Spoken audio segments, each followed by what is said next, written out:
என் பெயர் ரத்னா. அப்பா ஒரு அரசு ஊழியர், அம்மா இல்லத்தரசி.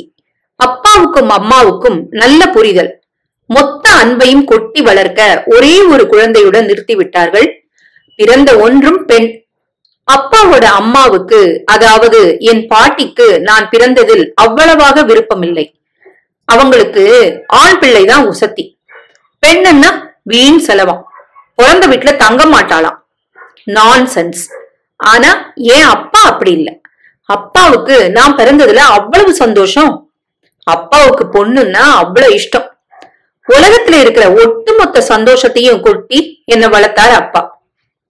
முதலா ஆண்கள் மேல வெறுப்பு வர காரணம் பாட்டி. அப்புறம் வாழ்க்கையில நடந்த சில சம்பவங்கள். ஆண்களை இப்போ நான் முழுசா வெறுக்கிறேன்.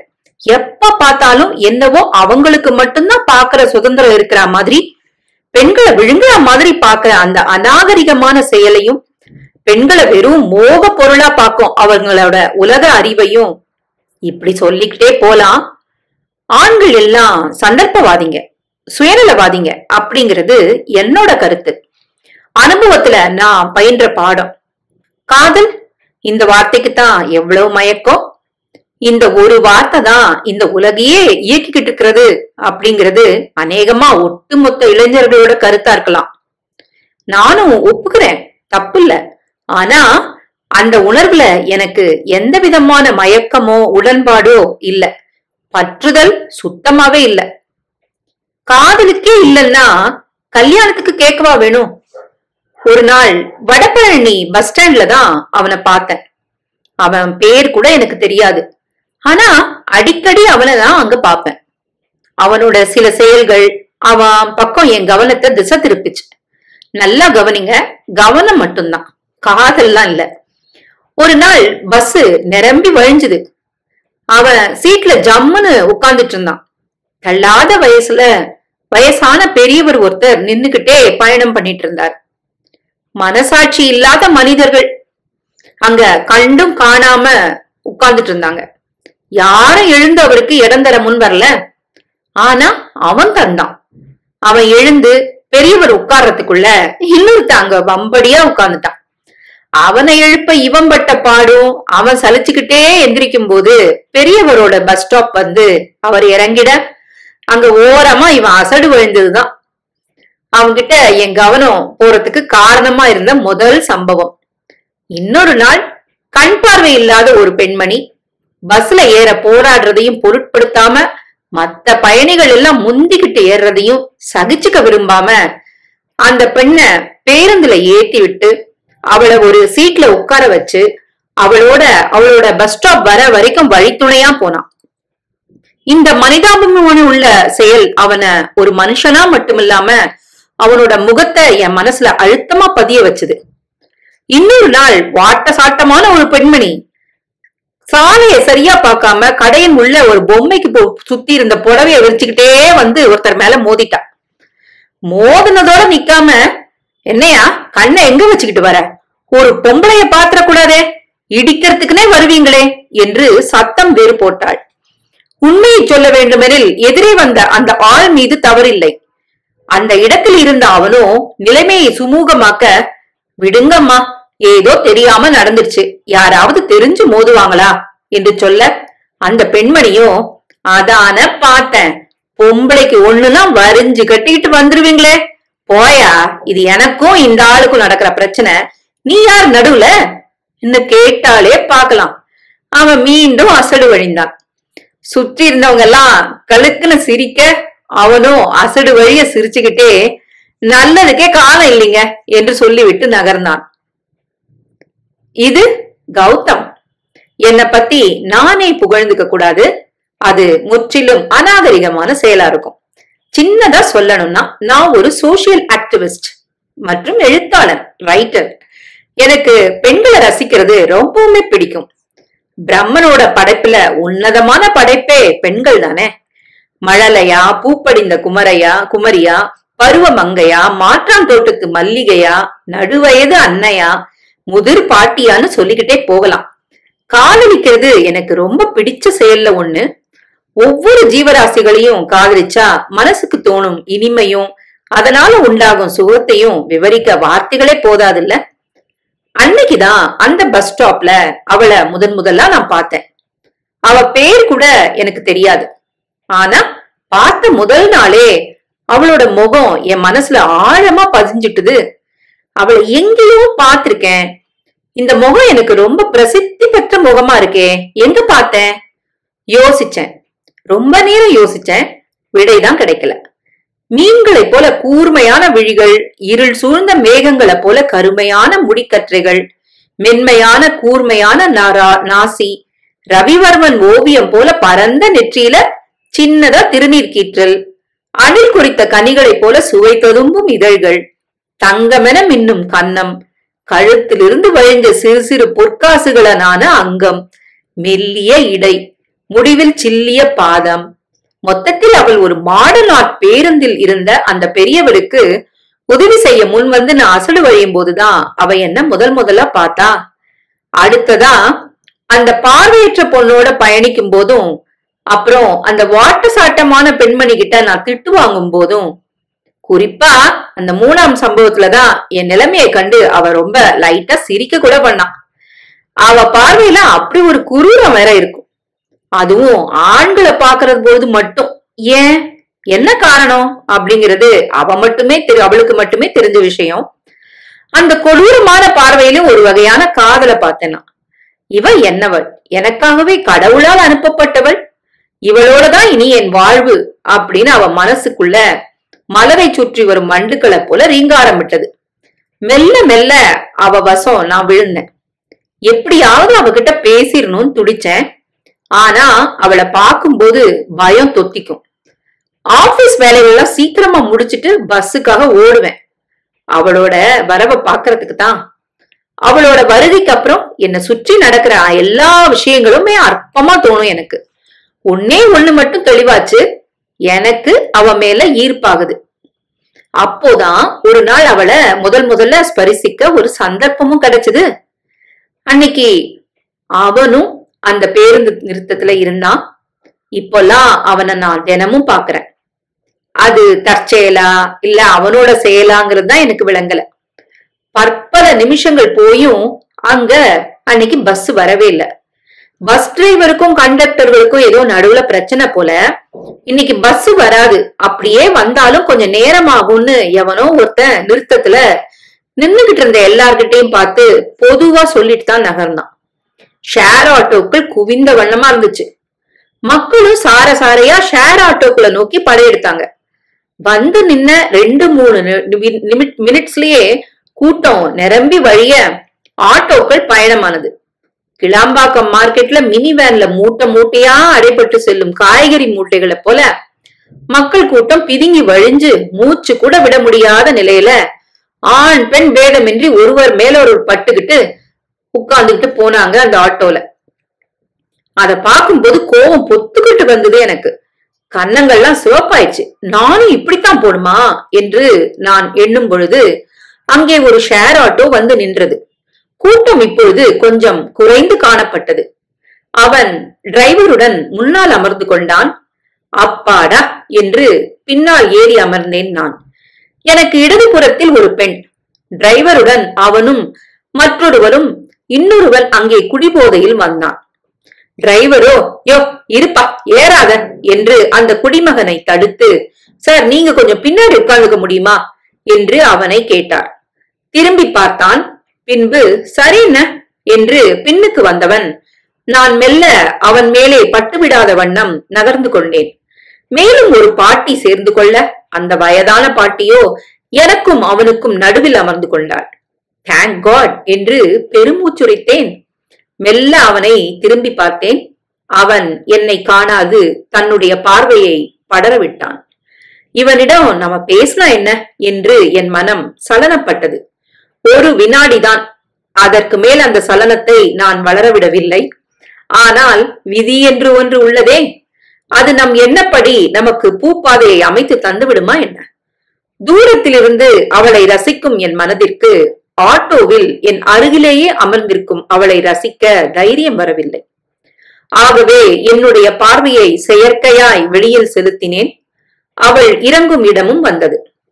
அண்ணா, இங்க கொஞ்சம் ஸ்டாப் பண்ணிக்கோங்க என்ற அவளின் குரல் என் சவிகளின் ஊடே புகுந்து என்னை இம்சித்தது. என்ன ஒரு இனிமையான குரல்!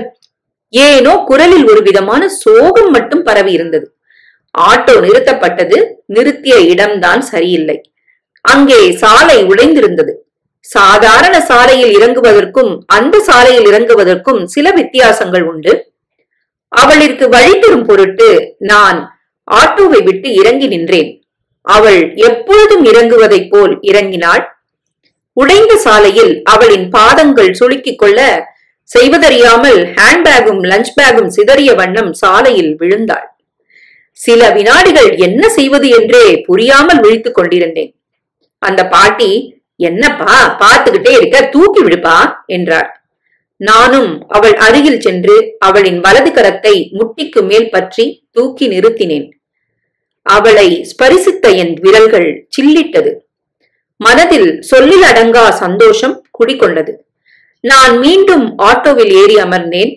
ஆட்டோவும் நகரத் துவங்கியது. அவளோ என்னை முறைத்து பார்த்து கொண்டிருந்தாள். அவன் என்னை ஸ்பரிசித்த அந்த சமயம் என்னுள் ஒரு விதமான கிளர்ச்சி ஏற்பட்டது. என்னவோ நிஜம்தான். அதை எப்படி அவனிடம் காட்ட முடியும்? மாறாக அவனை முறைத்து பார்த்தேன். பாவம், உதவி செய்தவனுக்கு நன்றி சொல்லாமல் அவன் என்னவோ தவறு செய்ததைப் போல முறைத்த பொழுது அவனை பார்க்க வேண்டுமே, அழுதே விடுவான் போல் தோன்றிற்று. மறுநாள் எப்போதும் போல் அவன் நின்று கொண்டிருந்தான். என்னை காணும் அந்த விழிகளில் ஒரு விதமான ஏக்கம் குடியிருந்தது. எந்த ஒரு ஆண்மகனையும் மதிக்காத நான் அவனிடம் வலிய சென்று நன்றி உரைத்தேன். எதுக்குங்க என்றான். இனிய குரலில் நேத்து என்று இழுத்தேன். ஓ சரி சரி புரிஞ்சிடுச்சு, எதுக்குங்க தேங்க்ஸ்லாம். But anyways no mention. எவ்வளவு ஒரு மென்மையான ஜீவாத்மா அவன். அவளே என்னிடம் வந்து பேசுவாள் என்று நான் நினைத்து கூட பார்க்கவில்லை. எல்லாம் கடவுளின் செயல். இன்று இந்த விஷயம் நடக்க வேண்டும் என்றால் அது நடந்தே தீரும். அப்படித்தான் அவளும் என்னிடம் பேசினாள். மெல்ல மெல்ல இருவரும் உரையாட ஆரம்பித்தோம். ஹாய் என்றும் இன்னைக்கு வேலை எப்படி என்றும் எல்லாம் மிக மிக நாகரிகமான பேச்சு. ஆனால் இன்று வரை அவளின் பெயர் கூட எனக்கு தெரியாது. அவளும் என்னுடைய பெயரை அறிய ஆவல் காட்டவில்லை. இருவரும் நண்பர்கள் என்னும் அந்த வட்டத்துக்குள் நுழைய நெருங்கிக் கொண்டிருந்தோம். அந்த நெருக்கமே என்னுள் இருக்கும் காதல் உணர்வை தூண்டிவிட ஒரு கேட்டலிஸ்டாய் இருந்தது. இருவருக்குள்ளும் ஒரு விதமான நட்பு உருவாகிக் கொண்டிருந்தது என்பதை என்னால் மறுக்க இயலாது. அவனின் பேச்சும் அதன் ஆழத்தில் வெளிப்படும் கருத்தும் என்னை பெரிதும் கவர்ந்தது. அவனிடம் பழகும் பொழுது ஒரு விதமான செக்யூர் ஃபீலிங்கை நான் அனுபவித்தேன். அது எனக்கு பிடித்தும் இருந்தது. எல்லா ஆண்களும் தவறானவர்கள் இல்லை. நான் பார்த்த ஆண்கள் மட்டுமே தவறாய் இருந்திருக்கின்றனர் என்னும் உண்மை என்னுள் ஆணித்தரமாய் பதிந்தது. அவனிடம் உள்ள ஒரு கண்ணியம், அவன் பெண்களை பற்றி சொல்லும் கருத்துக்களில் வெளிப்படும் பெண்ணினத்தை போற்றும் மற்றும் மதிக்கும் பண்பு என்று பல விஷயங்களின் மூலம் என்னை அவன் முழுதும் ஆக்கிரமிக்க துவங்கினான். அன்றுதான் நான் என்னுடைய பெயரை அவனிடம் கூறினேன். பதிலுக்கு அவனின் பெயரை எதிர்பார்த்தேன். சொன்னான், கௌதம். கௌதம் என்றால் அழகன் என்றுதானே அர்த்தம்? அவ்வளவு ஒன்றும் நீ அழகன் இல்லை என்று அவனை மனதால் சீண்டினேன். அவனும் என்னைப் போலவே ஐடியில் வேலை செய்பவன். ஒரே ஒரு வித்தியாசம் என்னவென்றால் அவன் பெங்களூரில் இருந்து சென்னைக்கு மாற்றலாகி வந்துள்ளான். நான் வட இந்தியாவிலிருந்து. நாட்கள் செல்ல செல்ல அவனின் பேச்சில் சில அர்த்தங்கள் ஒளிந்திருப்பதாய் நான் உணர்ந்தேன். ஒருவேளை இவன் என்னை விரும்புகின்றானோ? ஐயோ, அப்படி விரும்பினால் நான் என்ன செய்வது? எனக்கும் இவனை பிடித்திருக்கிறதே. அதற்காக இவனை நான் காதலிக்க முடியுமா என்ன? அதற்கு எனக்கு தகுதி இருக்கின்றதா? அப்படியே காதலித்தாலும் அந்த காதல் திருமணத்தில் முடியுமா? இன்னும் பற்பல கேள்விகள் என்னை சூழ்ந்தது. அது எப்படி இருப்பினும் அவன் என்னிடம் தன்னுடைய காதலை வெளிப்படுத்தக் கூடாது என்று மனதார கடவுளை வேண்டினேன். வேண்டும் என்றால் இருவரும் மனதில் காதலை பூஜிக்கலாம். வார்த்தைகளில் வெளிப்பட்டு உள்ளத்தால் களிப்புற்று உடலால் சங்கமிக்க வேண்டாமே என்று உள்ளம் பதறியது. நாம் என்ன நினைத்து என்ன? நாம் பிறக்கும் போதே கடவுள் நம்முடைய வாழ்க்கைக்கு ஸ்கிரீன் பிளே வடிவத்தை கொடுத்து விடுகிறானே. என்னதான் முட்டி மோதினாலும் அவற்றை மாற்ற எவரால் முடியும்? என் தோழி அடிக்கடி ஒரு வாக்கியம் சொல்லுவாள். அதுதான் இப்பொழுது என் நினைவுக்கு வந்தது. அந்த ஆங்கில வாக்கியம் என்னவென்றால், everything is prewritten, nothing can be rewritten. இருவரும் கொஞ்சம் மனதளவிலும் நெருங்கினோம். அவளுக்கு என்னை பிடித்திருக்கின்றது என்று என் மனம் உள்ளூர முழுங்கியது. ஆண் புத்தி என்ன செய்யும்? சலனப்பட்டு விட்டது. அவளின் அங்கங்களை தேடி என் விழிகள் அலையத் துவங்கியது. கொஞ்ச நேரம்தான். உடனே எச்சரிக்கை மணி போல் என் மனம் நான் செய்யும் செயலைக் கண்டு என்னையே காரி உமிழ்ந்தது. வெட்கித்தேன். இவளை திருமணம் செய்தால் வாழ்க்கை நிம்மதியாக கழியுமே என்று உள்ளம் துடித்தது. இருவரின் கைபேசி எண்களும் இடம் மாறின. அதிலிருந்து எங்கள் இருவரின் உள்ளங்களும் தடம் மாறின. சரமாரியான சாட்டிங், உறக்கமின்மை என்று நாட்கள் கழிந்தது. இவளிடம் நம்முடைய காதலை வெளிப்படுத்தினால் என்ன? என்னை அவள் வெறுத்து ஒதுக்கிவிட்டால்? சே, அப்படி ஒண்ணும் நடக்காது. அப்படியே நடந்துட்டா? அவ என்னை விட்டு விலகி போயிட்டா என்று நானும் குழம்பி, குழப்பத்தில் ஒரு தயக்கத்தில், அவளிடம் நான் கொண்ட மயக்கத்தில் சொல்லிதான் பார்ப்போமே என்று அந்த இரவு நான் அவளிடம் வாட்ஸ்அப் சாட்டிங்கை துவங்கினேன். என்றும் போல் அன்றும் சாட்டிங் துவங்கியது. சாப்பிட்டாச்சா, என்ன சாப்பாடு, என்ன பண்ற இப்போ என்னும் சராசரியான மெசேஜ்களை தொடர்ந்து பீப், எனக்கு உன்கிட்ட ஒன்னு சொல்லணும்னு தோணுது என்று கைபேசி அவனின் சார்பாக சிணுங்கியது. சொல்லுங்க. இது என் சார்பான சிணுங்கள். பட் நான் சொல்றதை கேட்டு நீ என்ன தப்பா நினைச்சுக்க கூடாது. கண்டிப்பா மாட்டேன். மெல்ல புரிய துவங்கியது. நான் இப்ப உன்னை டைப் பண்ண, பட் அனுப்ப யோசனையா இருக்கு என்றான். என்கிட்ட என்னப்பா யோசனை? அனுப்பலாம்ல. இல்ல வேண்டாம், சில மெசேஜஸ்லாம் டிராஃப்ட்ல இருக்கிறது தான் 2 பேருக்குமே நல்லது என்றான். ஹே, என்ன இது? கமான், என்கிட்ட என்ன தயக்கம்? தயவு செஞ்சு அனுப்புங்களேன். ஓகே, பட் ப்ராமிஸ் பண்ணு, நீ என்ன தப்பா எடுத்துக்க மாட்டேன்னு. கண்டிப்பா மாட்டேன். என்னை விட்டு விலக மாட்டேன்னு? சரி, மாட்டேன். எப்பவும் என் கூட பழகுவேன்னு? கண்டிப்பா பழகுவேன். நான் சொல்றது உனக்கு பிடிக்கலன்னா I will talk about this hereafter. But நீ எப்பவும் என் ஃப்ரெண்டாவே இருக்கணும். இருப்பேன். வேண்டாம்பா, விட்டுறலாம் என்றான். சரி, விட்டுடுங்க, சொல்ல வேண்டாம் என்று டைப் பண்ணேன் கடுப்பில். என்ன இவ இப்படி சொல்லிட்டா? அப்ப நான் எப்பதான் என் காதல எக்ஸ்பிரஸ் பண்றது? சொல்லலாம்னு தோணுதே என்று மீண்டும் ஆரம்பித்தேன். சரி சொல்லுங்க கௌதம், என்கிட்ட என்ன தயக்கம்? Okay, let me be frank Ratna. உன்னோட பழகும் போது எனக்குள்ள ஏதோ ஒரு மாற்றம் மின்னல் அடிச்சாப்ல. உன்னை கல்யாணம் பண்ணா என் வாழ்க்கை நல்லா இருக்கும்னு தோணுது. என் வாழ்க்கையோட அர்த்தம் விளங்கும்னு தோணுது. மறைக்காம மறுக்காம மனசுல இருந்தத எக்ஸ்பிரஸ் பண்ணிட்டேன். Don't take it in other way. I want to be your friend யார் எவர். வினாடிகள் வருடங்களாய் கழிந்தது. அவளின் பதிலை எதிர்பார்த்தவாறு. தாமதம். வினாடிகள் நிமிடங்களாய் கழிந்தது. நீண்ட நேரம் பொறுத்து ஒரு மெசேஜ். ஆவலாய் மொபைலை அழுத்தினேன். ஓகே. ஏமாற்றப்பட்டேன். ஓகே அப்படின்னா என்ன அர்த்தம்? எனக்கு புரியல. அதற்கு பதிலே வரல. அவ என்ன தப்பா எண்ணிக்கிட்டாளா? இனி எங்களோட நட்பு துண்டிக்கப்பட்டுடும்னா மனசு ரொம்ப வருந்துச்சு.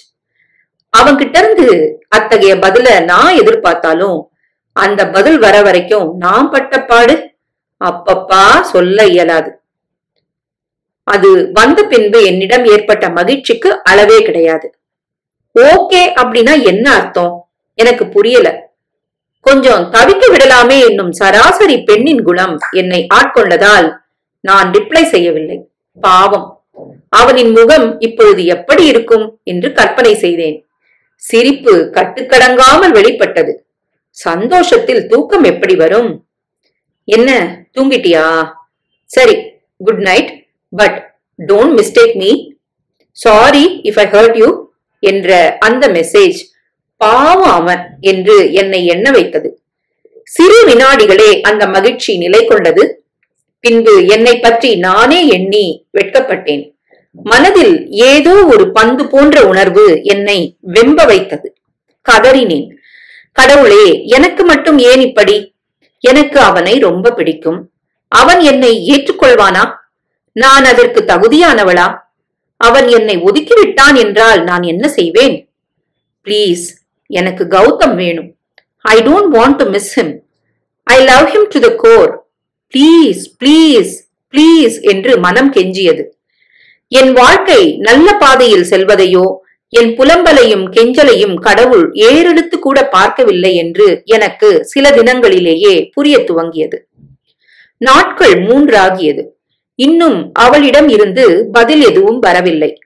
அவள் என்னை தவறாகத்தான் புரிந்து கொண்டாள் போல. போன் செய்தாலும் பதில் இல்லை. போன் ஸ்விட்ச் ஆஃப். நான் என்ன செய்வேன் கடவுளே? எப்படியாவது அவள் என்னிடம் பேசிவிட வேண்டும். தோழியாக அல்ல, காதலியாக. அதற்கு நான் என்னதான் செய்ய வேண்டும்? கடவுளே, உனக்கு என் மேல் கருணையே இல்லையா? வாழ்க்கைக்கு ஒரு நல்ல பாதையை காட்டிவிட்டு இப்படி செய்து விட்டாயே. மறுபடியும் போன் செய்து பார்க்கலாமா? செய்வோமே. கடவுளே, தயவு செய்து கருணையை அருள். கைபேசியை அழுத்தினேன். கடவுளே நன்றி. ரிங் போனது. மனம் குதூகலம் அடைந்தது. உடனே சோர்வடைந்தது. அவள் எடுக்கவில்லை. விடாமல் முயன்றேன். 3 முறை கழித்து கைபேசி உயிர் பெற்றது. ஹலோ, பதில் இல்லை. சிறிது நேரம் கழித்து ஹல்லோ என்ற அவளின் குரல் உடைந்திருந்தது. சோகரசம் பரவி இருந்தது. என்ன ரத்னா, என்ன நீ தப்பா நினைச்சுக்கிட்டியா? மனதில் ஒரு விதமான பயம் ஏற்பட்டது. அப்படிலாம் இல்ல, நீங்க உங்களுக்கு பட்டதை எக்ஸ்பிரஸ் பண்ணீங்க, அதுல என்ன தப்பு? அப்புறம் ஏன் இத்தனை நாளா ஆளையும் பார்க்க முடியல, போனும் ஸ்விட்ச் ஆஃப்? என் பதில் சொல்றதுக்கு முன்னால நான் உங்ககிட்ட கொஞ்சம் மனசு விட்டு பேசணும். Then we will decide. சொல்லுப்பா. I have decided already. Please, அவசரப்படாம நான் சொல்றத கேளுங்க. நான் அவங்கிட்ட எப்படி சொல்றது? சொன்னப்புறம் என்னை ஏத்துப்பானா? இல்ல சி இவ அசிங்கம் என்று அவனின் காதலியை நினைத்து குமுறுவானா? நான் எப்படிதான் அவனிடம் இந்த விஷயத்தை சொல்லுவேன்? உலகத்தில் உள்ள முழு பலத்தையும் வரவழைத்துக் கொண்டு பேச துவங்கினேன். கௌதம், எனக்கு ஆண்கள்னா சுத்தமா பிடிக்காம இருந்துச்சு. அதுக்கு அடிப்படையான காரணம் ஒண்ணு இருக்கு. அத நான் உங்ககிட்ட சொல்லியே ஆகணும். சொன்னப்புறம் உங்களுக்கு உண்மையா என்ன பிடிச்சிருந்தா சொல்லுங்க. நான் முன்ன நார்த் இந்தியால இருந்தேன்னு உங்களுக்கே தெரியும் தானே? அங்க ஒரு நாள் நடந்த சம்பவம் என்ன பெத்தவங்க எல்லாரையும் உலுக்கிடுச்சு. பொண்ணா பிறந்ததுக்காக நான் வெட்கப்பட்ட முதல் நாள் அது. ஒரு நாள் நான் கம்பெனி பஸ்ல வந்துட்டு இருக்கும் போது 4 பேரு சேர்ந்து என்ன அழத் துவங்கினேன். கூனி குறுகி போனேன். உயிரையே என்கிட்ட இருந்து உருவுற மாதிரி ஒரு வலி. இதுக்கு மேலேயும் நான் சொல்லணுமா கௌதம்? சில வினாடி மௌனங்களுக்கு பிறகு அப்பாவும் அவங்க ஃப்ரெண்ட்ஸும் சேர்ந்து எப்படியோ என்னோட போட்டோவை நியூஸ் பேப்பர்ல எல்லாம் வரவிடாம பாத்துக்கிட்டாங்க. அப்பவும் 1-2 பத்திரிகையில வந்துருச்சு. அந்த விஷயங்களை அடியோட நான் மறக்கணும் தான் இந்த ஊருக்கே டிரான்ஸ்பர்ல வந்தேன். அப்பா அம்மா எனக்கு கல்யாணம் பண்ண எப்படி அலையறாங்க தெரியுமா? எப்படி கௌதம் எனக்கு கல்யாணம் நடக்கும்? யார் ஏத்துப்பா என்ன? இப்படி இருந்தும் என் வாழ்க்கையில நான் சந்தோஷமா இருந்ததே நீங்க வந்ததுக்கு அப்புறம் தான். இப்ப சொல்லுங்க கௌதம், உங்களால இந்த அசிங்கத்தை தாண்டி மனைவியா ஏத்துக்க முடியுமா? எனக்கு உங்களை ரொம்ப பிடிக்கும் Gautham. I am frank. I love you so much. Will you accept me? சில நிமிடங்கள் பதிலே இல்லை. பிறகு நான் அப்புறமா பேசுறேன் என்று போனை துண்டித்து விட்டான். இதயம் வெடிக்கும் அளவுக்கு அழுதேன். நான் என்னை கௌதமிடம் வெளிப்படுத்தி சரியாக இன்றுடன் 7 நாட்கள் முடிவடைந்து விட்டது. கௌதமும் மற்ற ஆண்களைப் போல்தான். கௌதமை குறை சொல்லி என்ன நடக்கப் போகிறது? அப்படி அவனை குறை சொல்ல என்ன இருக்கின்றது? அவன் நினைப்பதில் என்ன தவறு இருக்கின்றது? அனைத்து ஆண்களுமே தங்களின் மனைவி ஃப்ரெஷ்ஷாக இருக்க வேண்டும் என்றுதானே நினைப்பார்கள். என்னை போல பிரச்சனையில் மாட்டிக்கொண்டு மீண்டவர்களை எப்படி பார்ப்பார்கள்? இதில் ஒன்றும் தவறில்லை. இது அவர்களின் சுதந்திரம் மற்றும் உரிமை. ஆனால் என் கௌதமுமா அப்படி? அப்படியெனில் அவன் என் உடலைத்தான் நேசித்தானா, மனதை இல்லையா? மனிதத்தனம் அவனிடம் செத்து போயிற்றா?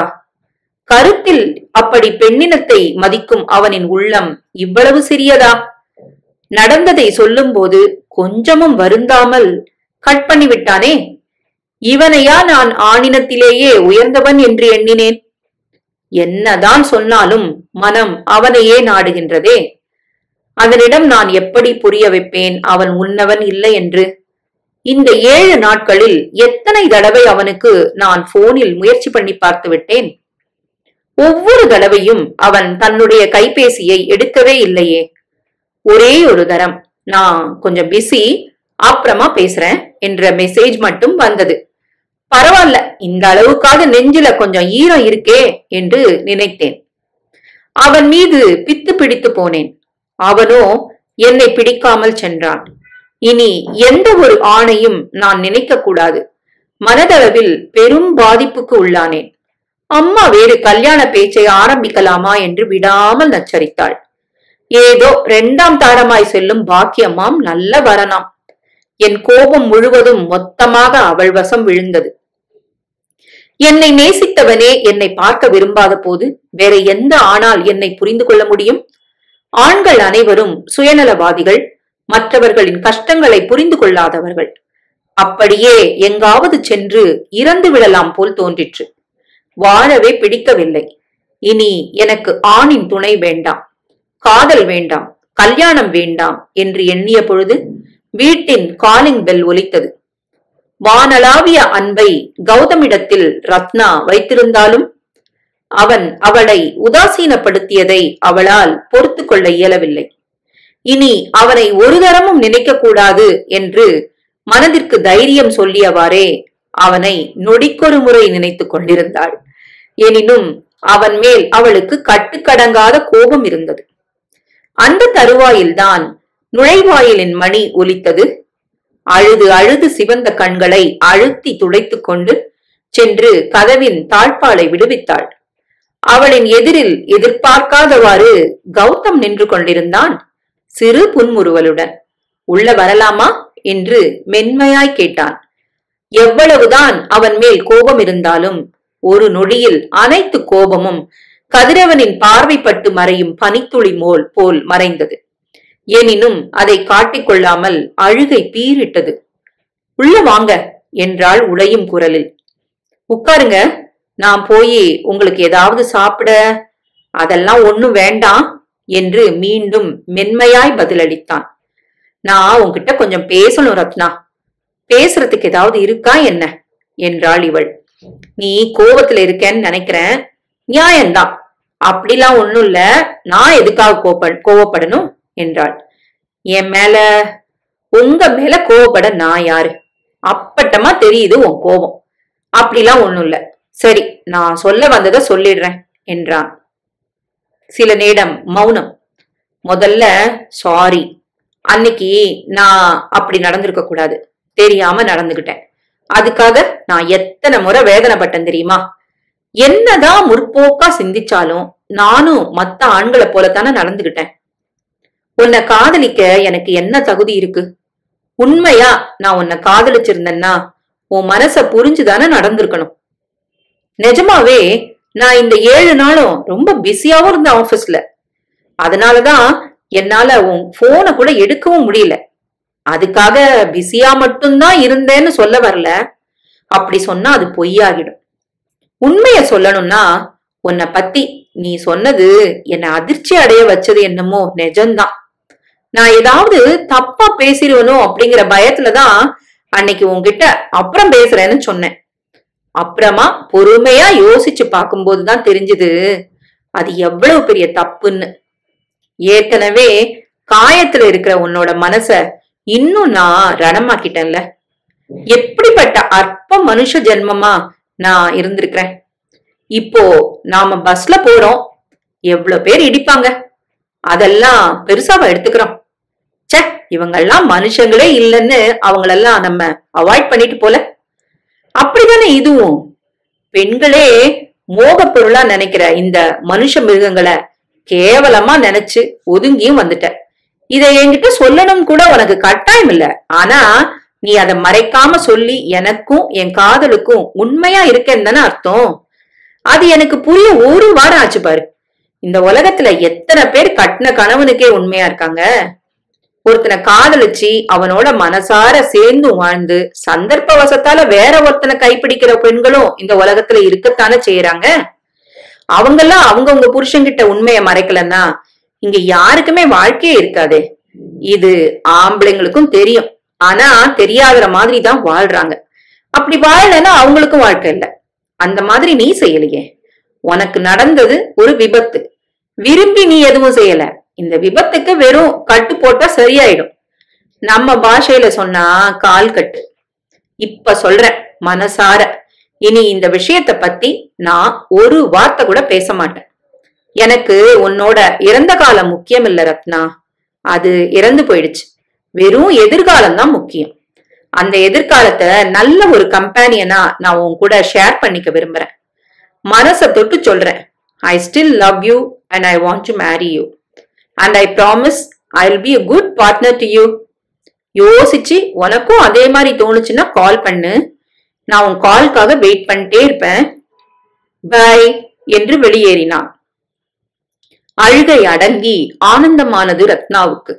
எத்தகைய உயர்ந்த மனம் கௌதமிற்கு என்று வியந்தாள். அவன் நினைத்ததில் தவறென்ன என்று அவளின் மனம் அவனுக்காக வக்காலத்து வாங்கியது. இனியும் சொல்லவா வேண்டும் அவளின் உள்ளிருக்கும் காதலை? எப்படி அவனிடம் காதலை வெளிப்படுத்தலாம் என்று யோசிக்கும் தருவாயில் அவளின் கைபேசி சினுங்கியது. கைபேசியின் வெளித்திரை அப்பா என்று உரைத்தது. சந்தோஷமாய் காதை கொடுத்தாள். என்னம்மா, அம்மாட்ட அப்படி எடுத்தெறிஞ்சு பேசிட்டியம்மா, ரொம்ப வருத்தப்படுறா. பாவம்மாவ உனக்கு கல்யாணம் பண்ணி பாக்கணும்னு எங்களுக்கு மட்டும் ஆசை இருக்காதா என்ன? இன்னும் எத்தனை காலத்துக்குதான் நடந்ததையே நினைச்சுக்கிட்டு இருப்ப ரத்னா? அப்பா அப்பா கொஞ்சம் வெயிட் பண்ணுங்க. நான் வர வாரம் ஊருக்கு உங்க மாப்பிள்ளையோட வரேன் என்று அவள் சொன்ன முன்னே அவளின் கன்னங்கள் காஷ்மீர் ஆப்பிளை போல் வெட்கித்து சிவந்தது.